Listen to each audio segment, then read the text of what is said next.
جمعية الدعوة والإرشاد وتوعية الجاليات بمحافظة بدر. আসসালামু আলাইকুম রহমতুল্লাহি ওয়া বারাকাতু।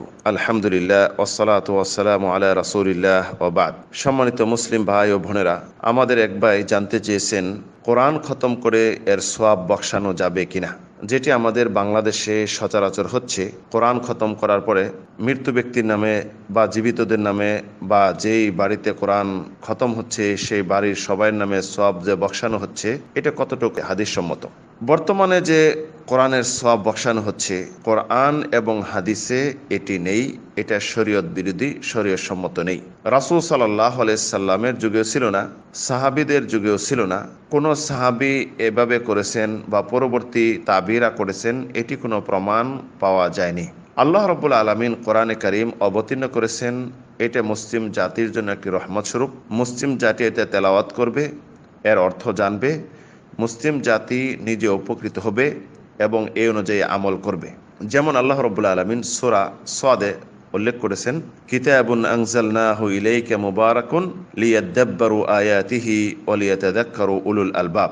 যে এক কল্যাণকর কিতাব আল কোরআন, এটা আমি তোমার উপর অবতীর্ণ করেছি যাতে মানুষ আয়াতসমূহ অনুধাবন করে এবং বোধ শক্তি সম্পন্ন ব্যক্তিরা উপদেশ গ্রহণ করে। এখানে আল্লাহ রাব্বুল আলামিন কোরআন কারীম অবতীর্ণ কেন করেছেন এটা উল্লেখ করেছেন।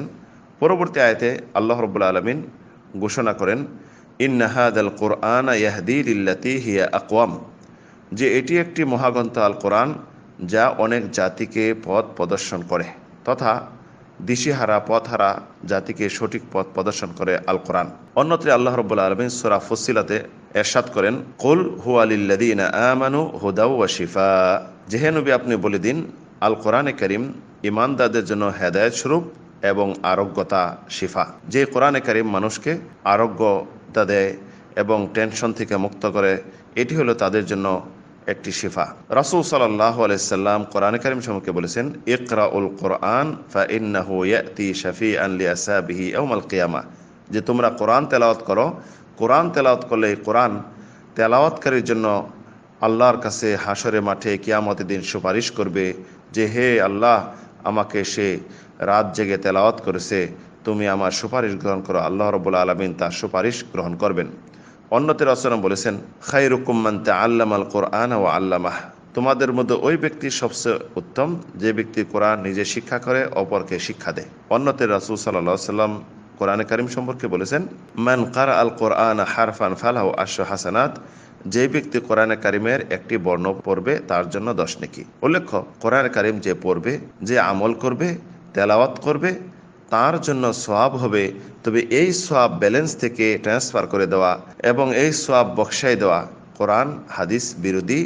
এই বিষয়ে কোনো ইঙ্গিত কোরআন হাদিসে আসেনি। কোরআনে কারীম তেলাওয়াত করা বা নামাজ পড়া একটি ইবাদত। এই ইবাদত নির্ভর করে কোরআন এবং সুন্নাহর দলিলের উপর। যদি কোরআন এবং সুন্নাহর দলিল না পাওয়া যায়, প্রমাণ না পাওয়া যায়, রাসূলের যুগে যদি কোনো এমন হয়েছে ইঙ্গিত না পাওয়া যায়, তাহলে অবশ্যই এটা প্রকাশ্য বেদাত। এটি হলো প্রত্যাখ্যানযোগ্য এবং এটি আমলযোগ্য নয়। এই সমস্ত আমল আল্লাহ রাব্বুল আলামিন প্রত্যাখ্যান করবেন। রাসূল সাল্লাল্লাহু আলাইহি ওয়াসাল্লাম, মান আমিলা আমালান লাইসা আলাইহি আমরুনা ফাহুয়া রাদ্দুন, যে ব্যক্তি কোনো আমল করলো যে বিষয়ে আমাদের কোনো সমর্থন নেই, ইসলামে নেই, সেটি হলো প্রত্যাখ্যানযোগ্য। তবে জীবিত ব্যক্তি বা মৃত্যু ব্যক্তির জন্য আমরা যেটা করব, শরীয়ত সম্মত হাদিস সম্মত, যেটি হলো সাদকা করব মৃত্যু ব্যক্তির নামে, অথবা তাদের জন্য দোয়া করব, তাদের জন্য হজ করব, উমরা করব। এমনকি যদি তাদের ফরজ রোজা ছুটে যায় থাকে, মারা গেছে, তাদের পক্ষ থেকে ফরজ রোজা করে দিব। আর জীবিত যারা আছে তাদের জন্য সর্বদা দোয়া করব। কোরআন তেলাওয়াত কলম একটি ইবাদত, ভালো কাজ। এটি আল্লাহর কাছে পেশ করে আমরা দোয়া করব যে, আল্লাহ, এমন একটি ভালো কাজ করলাম, আমার অমুক অসুস্থ বা অমুক সমস্যায় জর্জরিত, তাকে ক্ষমা করে দাও। তবে সওয়াব বখশানো, এই যে বখশাই দেওয়া যে রীতি রয়েছে আমাদের দেশে, যে কোরআনে খতম হচ্ছে বাজেট করে, চুক্তি করে, নির্দিষ্ট মূল্য দিয়ে, এটি শরীয়ত বিরোধী, এটি হলো বিদআত। আল্লাহ রাব্বুল আলামিন আমাদেরকে এই সমস্ত কাজ থেকে বাঁচার এবং শরীয়তসম্মত আমল করার, সুন্নত অনুযায়ী আমল করার তৌফিক দিন। আমিন, আল্লাহুম্মা আমিন। ওয়া আখিরু দাওয়ানা আলহামদুলিল্লাহি রাব্বিল আলামিন।